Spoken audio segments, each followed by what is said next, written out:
السلام علیکم سامعین، میں ہوں حکیم فیصل اور آپ سن رہے ہیں کلیم دعا خانہ یوٹیوب چینل جی۔ فیس بک کے اوپر ہمارا پیج ہے حکیم صاحب، اس کو بھی لائک اور فالو کریں۔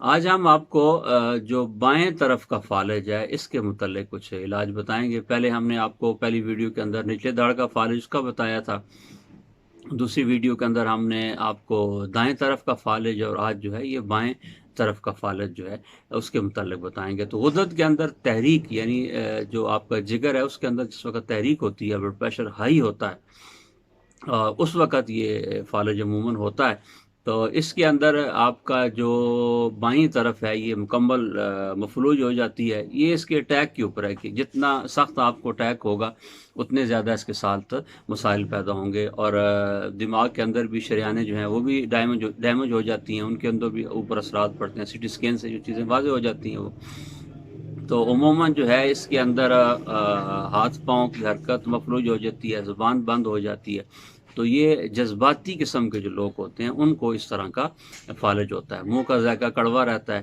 بلڈ پریشر ہائی رہتا ہے ان کا، اور پیشاب جو ہے وہ بھی جلن کے ساتھ آتا ہے، زردی مال ہوتا ہے، کبھی پیچے شروع ہو جاتے ہیں، وہ بھی زرد رنگ کے ہوتے ہیں جی۔ جلن، جسم کے اندر متورم رہنا، اکثر یہ جوشیلے لوگوں کو یہ فالج ہوتا ہے۔ تو اسباب کی جہاں تک ہم بات کرتے ہیں تو اس کے اندر ایک تو ہائی بلڈ پریشر ہے، دوسرا گردوں کا مسئلہ ہے، گرم خشک اشیاء کا زیادہ استعمال کرنا یہ بھی اس کا سبب بنتا ہے، اور بعض اوقات جو ہے اس میں زبان بھی بند ہو جاتی ہے۔ تو علاج کی جہاں تک ہم بات کرتے ہیں تو علاج کے اندر اس کا تھوڑا سا پیچیدہ علاج ہے، لیکن مسئلہ نہیں ہے کہ آدمی اگر گھر میں یہ دوا تیار کرنا چاہے تو ہو سکتی ہے۔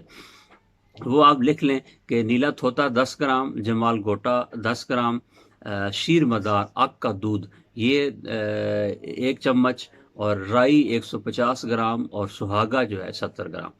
تو بنانے کا طریقہ یہ ہے کہ نیلا تھوتھا، جمال گوٹا، ان کو اچھی طریقے سے پہلے ان کو رگڑیں، اور اس کے اندر 1 چمچ جو ہے یہ شیر مدار اس کو کہتے ہیں، اک کا دودھ مل جاتا ہے پنساری سے، اس کو اچھی طرح اس کے اندر جذب کر دیں۔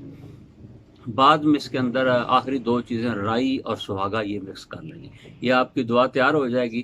0 سائز کے چھوٹے کیپسول لے لیں، وہ بھر لیں، اور 1 کیپسول روزانہ آپ نے استعمال کرنا ہے۔ مالش کی جہاں تک بات ہے تو مالش کے اندر آپ نے 2 چیزیں لینی، ایک لینا ہے آپ نے روغن بیضہ انجیر، یہ کسی بھی پنساری سے مل سکتا ہے آپ کو، روغن بیضہ انجیر 1 پاؤ لے لیں، اور 10 گرام جو ہے 7 اجوائن یہ مل جاتا ہے، یہ لے لیں۔ ان کو اچھی طریقے سے مکس کریں، اور روزانہ رات کو متاثرہ حصے کے اوپر مالش کر دیں اور اس کو گرم رکھیں جی۔ کھانے پینے کے اندر آپ نے احتیاط یہ کرنی ہے کہ کسی طرح کی جو گرم اشیاء ہیں وہ استعمال نہ کریں، زیادہ سے زیادہ چھوٹے گوشت کی یخنی اور مرغ کی یخنی جو ہے یہ استعمال کریں، اور باقی گوشت جو بھی بنائیں تو اس کے اندر سبزی ضرور آپ اس کے اندر استعمال کریں جی۔ السلام علیکم۔